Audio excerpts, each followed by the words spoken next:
e teravive, nga drita e Kur'anit, nga etja e duas, nga turpi para Allahut, nga kujdesi për nevojtaren, nga frenimi i nefsit, nga ndjenja se ne mund të ndryshojmë. Nëse po, atëherë Ramazani nuk ka kaluar kot. Nëse jo, atëherë kemi ruajtur kohën e tij, por jo frytin e tij. Të nderuar besimtarë, sot është dita e Fitr Bajramit, dita e gëzimit të agjëruesve, dita e kompletimit të një adhurimi madhështor, dita kur besimtari e ndjen se ka kaluar një shkollë shpirtërore dhe shpreson në pranimin e saj nga Allahu.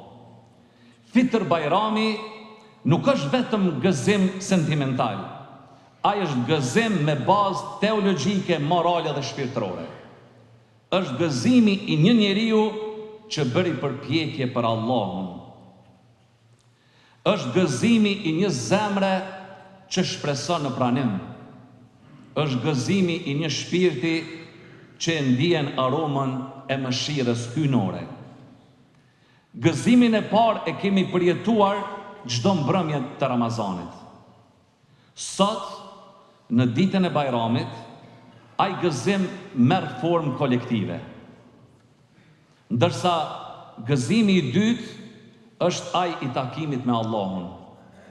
Kur besimtari do ta shohë shpërblimin e agjërimit të tij, kur do të thirrët nga dera e Rayyanit dhe do të dëgjoj fjalët e nderit hyjnor, kulu washrabu hani'an bima aslaftum fil ayyamil khaliya. Hani dhe pini me kënaqësi për ato ditë që kaluat. Lusim Allahun të na bëj prej atyre që ta dëgjojnë këtë thirrje në atë ditë të madhe. Ramazani na mësoi se durimi nuk është qëndrim pasiv, por energji aktive e shpirtit. Ai na mësoi se njeriu mund ta frenoj veten, mund ta disiplinoj dëshirën dhe mund ta ngrej shpirtin mbi zakonet e trupit. Allahu i madhruar thot në librin e shenjët në Kur'an, innama yuwaffa as-sabiruna ajrahum bighayri hisab. Durimtarëve do t'u jepet shpërblimi pa mas. Sa e madhe është kjo fjalë, pa mas. Jo vetëm shumë, jo vetëm bollshëm, por pa mas. Sepse durimi është një nga trajtat më të larta të besimit jetuar. Ramazani ishte provë se me durim dhe përkushtim arrihet ajo që në fillim duket e rëndë. Prandaj besimtari del prej tij me bindjen se çdo vështirësi ka fund, çdo natë ka agim dhe çdo përmbajtje e sinqert ka shpërblim.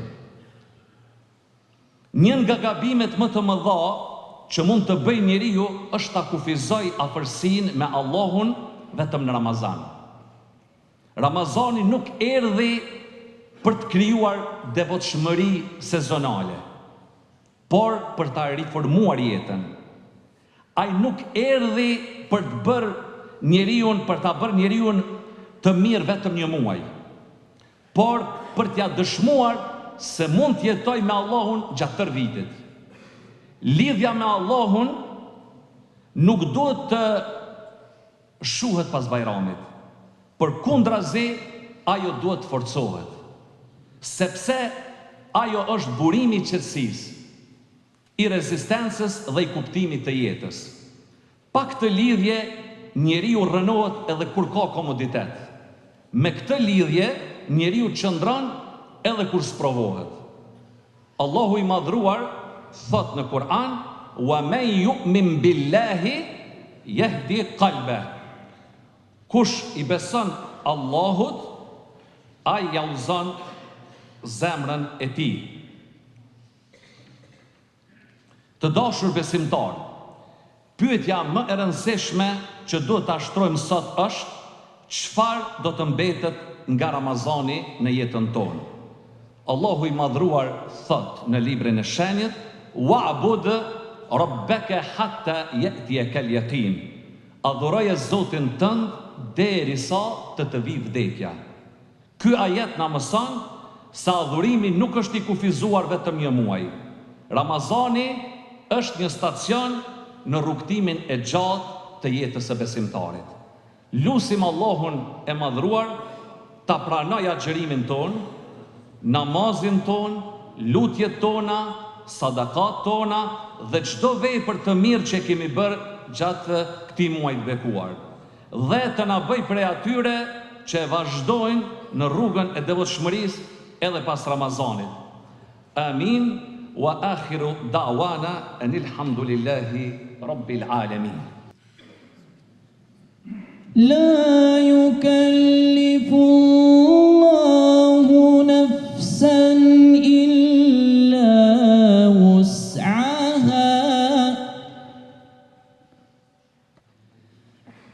Laha ma kasabat wa 'alayha ma اكتسبت.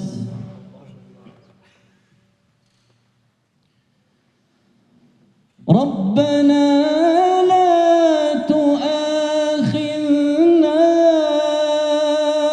إن نسينا أو أخطأنا. ربنا ولا تحمل علينا إصرا كما حملته على الذين من قبلنا. ربنا